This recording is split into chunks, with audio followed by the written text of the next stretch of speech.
warahmatullahi wabarakatuh.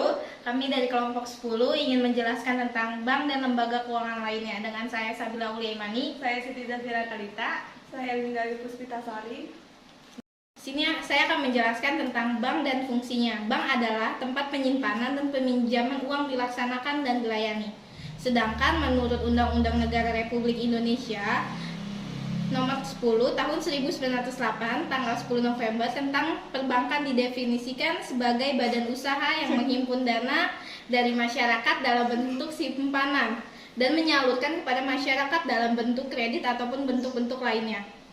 Fungsi dari bank seperti halnya dengan badan usaha lainnya, bank juga berfungsi yang cukup signifikan, yaitu untuk menyediakan jasa terkait penyimpanan nilai dan perluasan kredit.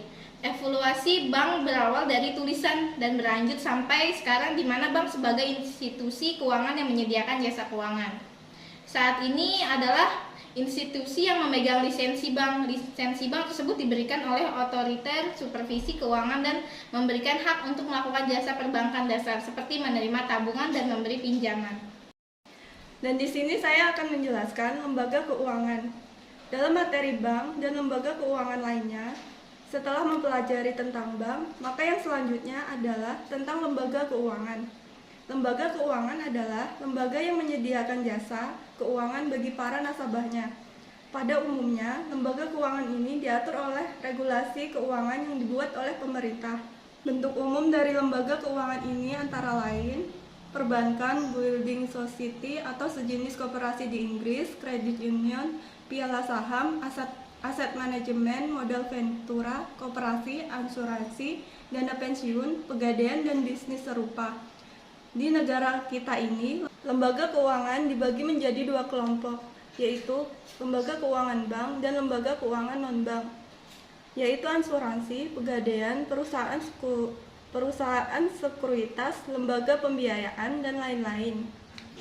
Lembaga keuangan ini berfungsi menyediakan jasa sebagai perantara antara pemilik modal dan pasar uang yang bertanggung jawab dalam penyaluran dana dari investor kepada perusahaan yang membutuhkan dana tersebut. Adanya lembaga keuangan semacam inilah yang memfasilitasi arus peredaran uang dalam perekonomian, di mana uang dari individu investor dikumpulkan dalam bentuk tabungan. Hal tersebut membuat resiko dari para investor ini beralih pada lembaga keuangan yang kemudian menyalurkan dana tersebut dalam bentuk pinjaman hutang kepada yang membutuhkan. Hal ini merupakan tujuan utama dari lembaga penyimpanan dana untuk menghasilkan pendapatan. Peranan lembaga keuangan. Lembaga keuangan memiliki beberapa peranan. Peran yang pertama adalah pengalihan aset. Lembaga keuangan mempunyai aset dalam bentuk janji-janji untuk membayar. Dapat diartikan pula sebagai pinjaman kepada pihak lain dengan jangka waktu yang diatur sesuai dengan kebutuhan peminjam. Peran kedua yaitu likuiditas. Likuiditas berkaitan dengan kemampuan untuk memperoleh uang tunai pada saat dibutuhkan. Peran selanjutnya adalah realokasi pendapatan. Dalam masyarakat, banyak orang yang memiliki penghasilan cukup pada saat masih muda dan mereka sadar bahwa pendapatannya akan berkurang ketika sudah tua dan berhenti bekerja. Oleh karena itu, mereka menyisihkan pendapatannya sebagai persiapan di masa yang akan datang. Mereka dapat membeli atau menyimpan barang seperti tanah, rumah, dan lain-lain. Saat ini, bank dan lembaga keuangan merupakan salah satu pelaku terpenting dalam perekonomian sebuah negara.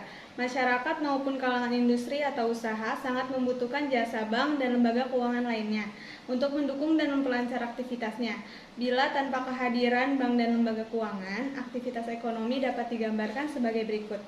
Gambar di atas menunjukkan bahwa pelaku ekonomi yang terlibat hanyalah sektor rumah tangga dan sektor industri atau perusahaan.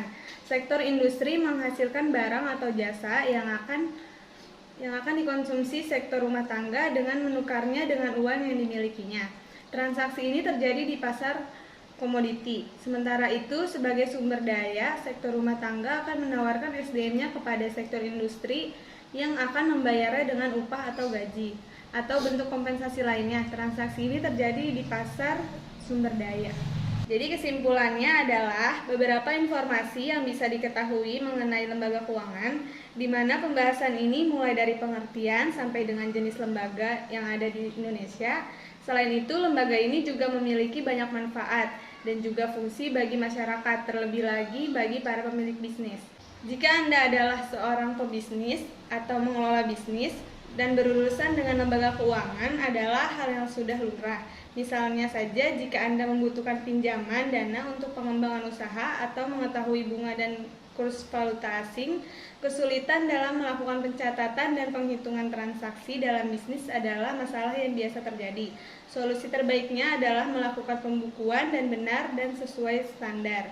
Kesulitan melakukan pembukuan atau awam dengan ilmu akuntansi, Anda bisa mencoba menggunakan software akuntansi seperti Akurat Online yang mudah digunakan. Sekian presentasi dari kami, kelompok 10. Kurang lebihnya mohon maaf. Wassalamualaikum warahmatullahi wabarakatuh.